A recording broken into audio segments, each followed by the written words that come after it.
روین لستانبول هم لسر وی سردانا شاندا دادا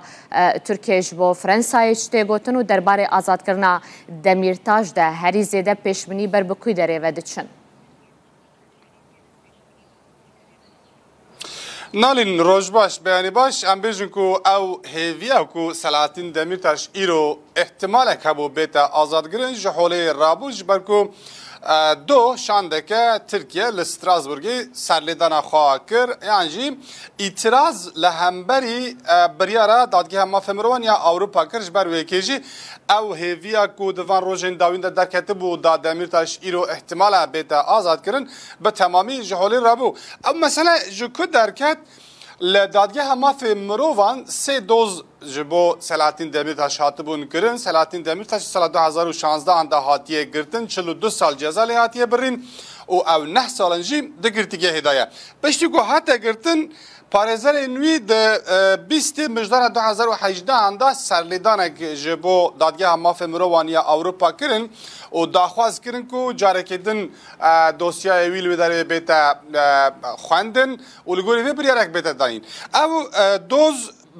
dema ku berdewam dikir biryarek jê derket û Tirkiye bi 25,000 euro hate ceza kirin hate eşkere kirin ji hêla dadgehê ve ku sê maddeyên sereke di daraza dadgeha mafê mirovan de hatiye bin pêkirin ji ber wê yekê jî gotin lazim e Selahattin Demirtaş serbest bête berdan lê îtiraz li hemberî vê yekê hate kirin ji hêla Tirkiye ve li ser vê yekê carekê din di 22 Kanûna 2020 da biryar hate dupat kirin di vê biryarê de jî carekê din biryara berê hate pesend kirin û cezayê ku weke 25,000 euro hatibû sepandin jî bo 55,000 euro hate zêde kirin li hemberî Tirkiye ku Tirkiye mafê nû bin pê kirine û ew dozeke siyasî bi vî avayî bi nav kir lê dîsa Selahattin Demirtaş nehate berdan dozeke din di 8 Temmûza 2025 da yani îsal beriya çend mehan serlêdaneke din ji bo Demirtaş hate kirin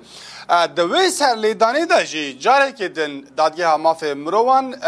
dupat kir ku mafên Selahattin Demirtaş hatine bin pê kirin ew doz bi avayekî hukukî nehatiye şopandin nehatiye nirxandin û biryareke siyasî hatiye wergirtin ji Tirkiye jî daxwaz kir ku Selahattin Demirtaş serbest bê berdan ji ber ku Tirkiye yek ji îmzekar yan jî yek ji alîgirên dadgeha mafê mirovaye daha depayın yani jî tiştek normal ev ku dema dadgeha mafê mirovan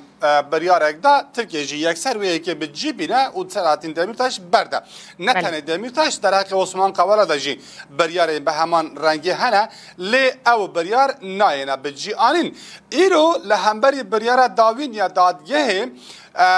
yani rojên serlêdanê yan jî maveyê serlêdanê yê îtirazkirina Tirkiye bi dawî dibû îro dawîn roj bû ji bo biryara dawîn heta doh jî serlêdan nehatû bigirin parêzerên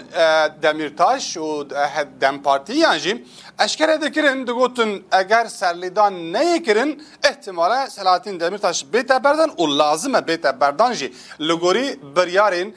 dadgeha mafê mirovan û wan peymanên ku Tirkiye jî pabendî wana lê di roja dawîn da doh berêvarê li Strasburgê serlêdan îtiraz hate kirin ji hêla Tirkiye ve ku ew biryara sêyemîn ku hatiye dayîn ji hêla daîraya mezin ve carekê din bête nirxandin ji ber vê yekê jî ew rêya ku ihtimal bû hêvî bû Demirtaş îro derkeve ji holê rabû li ser vê yekê helbet Dem Partî nerazîbûnên xwe nîşan dan parlamenterê Dem Partî Cengiz Çandar di daxiliyekê de zanîn ku ev biryar yan jî ew serlêdan ew îtiraz proseya ku bi rêva dibe jî birîndar kiriye bertek nîşan berdewam dikin lê li hêlekê jî girtîbûna Demirtaşî berdewam dikin. Gelekî spas bo te rawîn stêrk ji Stenbolê tu li gel me bûyî te ev zanyarî dane me.